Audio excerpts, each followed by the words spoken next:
Hi friends, இன்றைக்கி சேமியா அணில் சேமியா எப்படி செய்கிறதுன்னு பார்ப்போமா.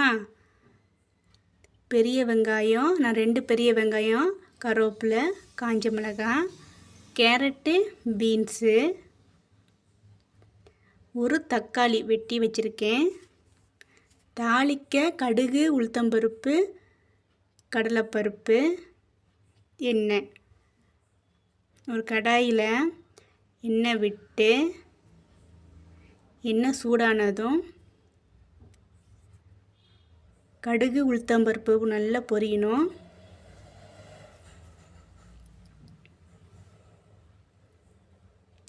கடலைப்பருப்பு சிவக்கணும்.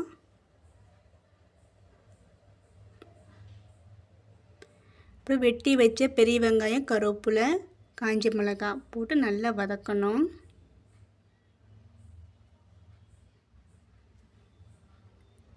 அப்புறம் கேரட்டு, பீன்ஸு பச்சை வாடை போக நல்லா வதக்கணும். கேரட், பீன்ஸு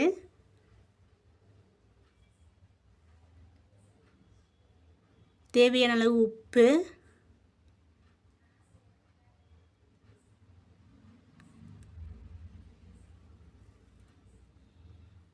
தக்காளி வெட்டி வச்ச தக்காளி அதையும் போட்டு நல்லா வதக்கணும்.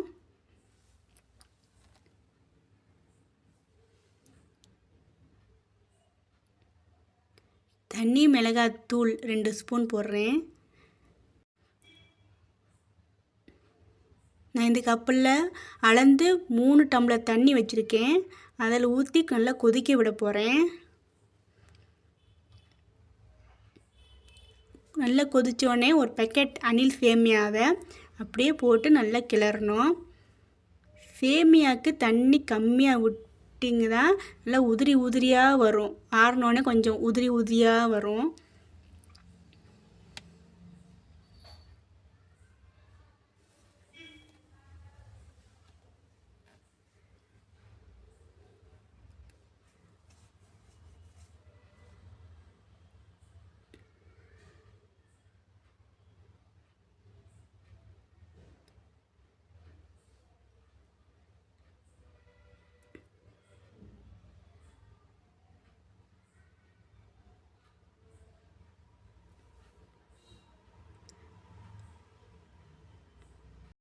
அவ்வளோதான், ரெடி. நீங்களும் சேமியா செஞ்சு பாருங்கள். இந்த வீடியோ பிடிச்சிருந்தா லைக், ஷேர், சப்ஸ்கிரைப் பண்ணுங்கள். தேங்க்ஸ் ஃபார் வாட்சிங்.